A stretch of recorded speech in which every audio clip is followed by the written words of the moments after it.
Welcome back to the Roadside Rescue YouTube channel. I'm Ernest, and today I don't usually do tutorials. This still isn't a tutorial, but it's kind of a little bit more informational. This is a super common question that I get, and I get it so often from people who are even well-versed amongst, fixing their own cars. They'll do things like oil changes, spark plugs, just general maintenance stuff.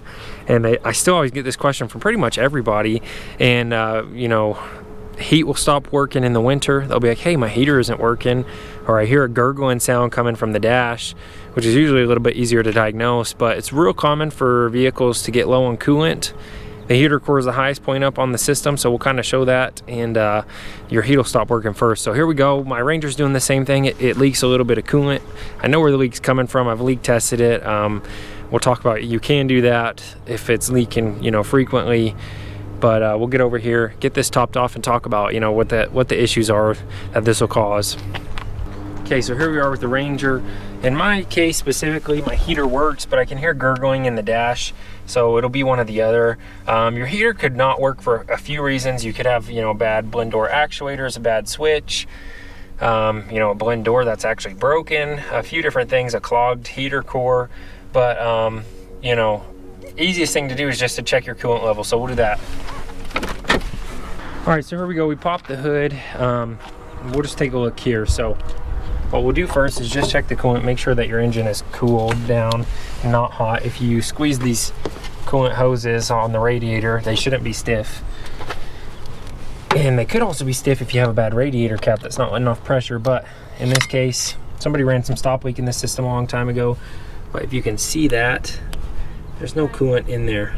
So it's probably down probably about 1/4 gallon. In my experience is about how quickly this Ranger is leaking. About once a month I've got to fill it up with about 1/4 gallon just to top it off when I can start hearing. So the top of the radiator is right here, but the heater core is actually in the dash up there, and it actually sits up in most vehicles higher than the radiator.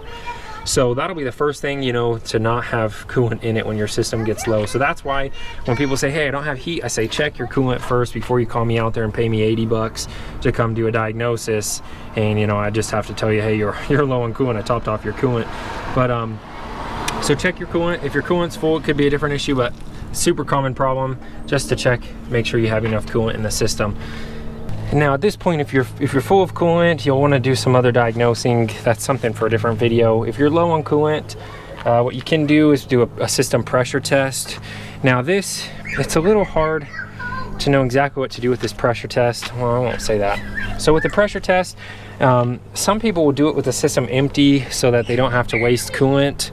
In my experience, you may not be able to find it. If it was leaking up here and your coolant's low, maybe you can see air coming out of there. It also takes a lot more energy to put pressure on all that air in the system than it does liquid. So I say top it off. Then there's, a system, you can put a cap and a pump on there, pump it up, put pressure, and look for leaks. In this case, I know mine's leaking on the lower hose there. I just have to replace it at some point. But once you establish, hey, you've got a leak or you don't or whatever, then you'll top the system off. And to do that, this system's important to bleed correctly. Some vehicles are real easy to bleed, some aren't. If you don't have a funnel, you can always park it on a real steep incline so the nose of your vehicle's up, so that the tallest point in the system's up. If your heater core is higher, you can get air stuck in there. But I've got a special coolant funnel that'll sit up here and we can fill it up. So we're gonna go ahead and do that, top this off, and make sure we get all the air out of this system.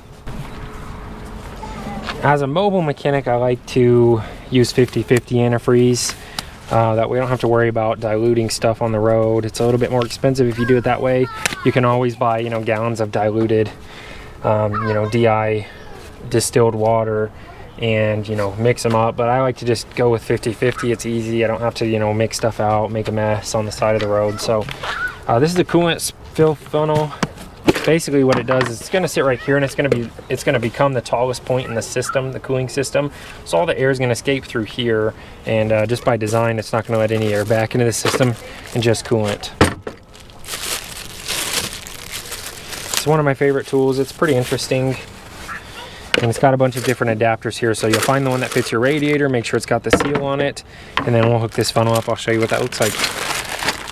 It's also got this extender so you can make it even taller if you need to. Depends on your system. I would go like this, just give you extra height. We're not going to need that in this case, but nice little kit.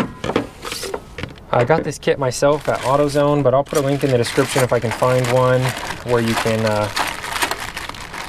get your own kit to bleed cooling systems.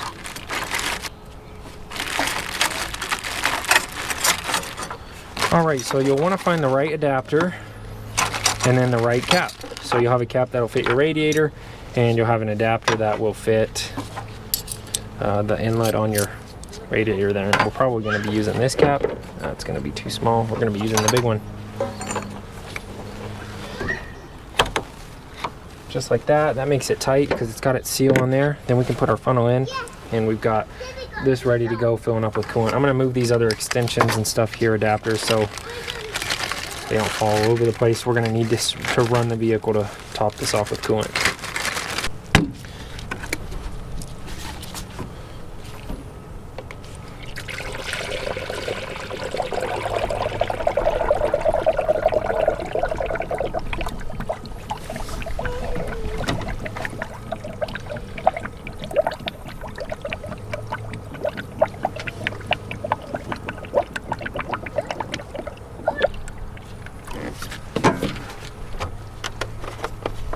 Alright, that's plenty for now. We'll turn this on and let it start warming up.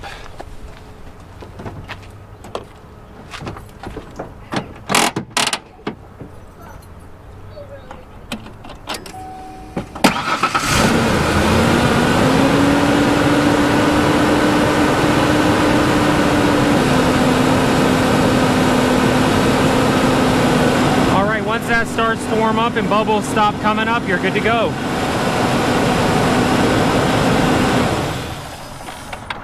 Alright, I've let this sit for a few minutes as well. It's starting to cool back down, but all the bubbles have stopped coming up. I mean, they did that when it was starting to warm up. Once the fluid warms up, you'll actually see the levels start to rise. That's when you can just cut it off. Nice toolkit. We've actually got a plunger we can stick in there and put the rest in here. Obviously, you can see this coolant's dirty. If it wasn't dirty, I could use this on anybody's vehicle, but I'm just going to save this for this truck when I have to top it back off in a month. So yeah, probably right around 1/4 gallon. We got about half this left, a little bit more than half, and that's probably about 1/4 gallon there. So pretty common for what I have to do once a month, just to add a little bit of coolant on this until I fix that hose, which who knows when I'll do that. All right, so here's this plunger. It actually keeps the spills to a minimum, which is awesome.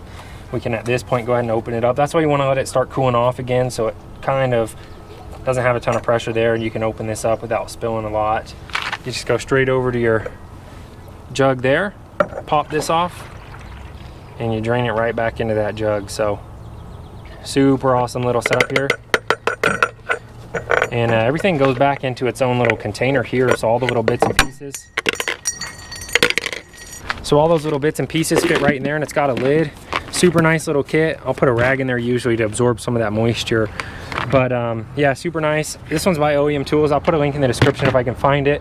Kind of a little tool highlight there versus as well kind of, you know, super common issue that people have problems understanding for some reason. I guess it's not an intuitive little fix there, but usually that's the case. You're low on coolant. When you're low on coolant, that's how you can take care of it. Obviously, if you have to do a pressure test and find the leak, that's, you know, something for a different video, but that's kind of how you take care of it. And hopefully, you know, it was just a small leak and it's not gonna, you know, leak over time. Otherwise, you got to do something like this, fill it up every month, or find that hose that's leaking and replace it. And I'll get to that eventually. But thanks for watching. Consider subscribing, leave any questions you have in the comments down below. That's a job well done.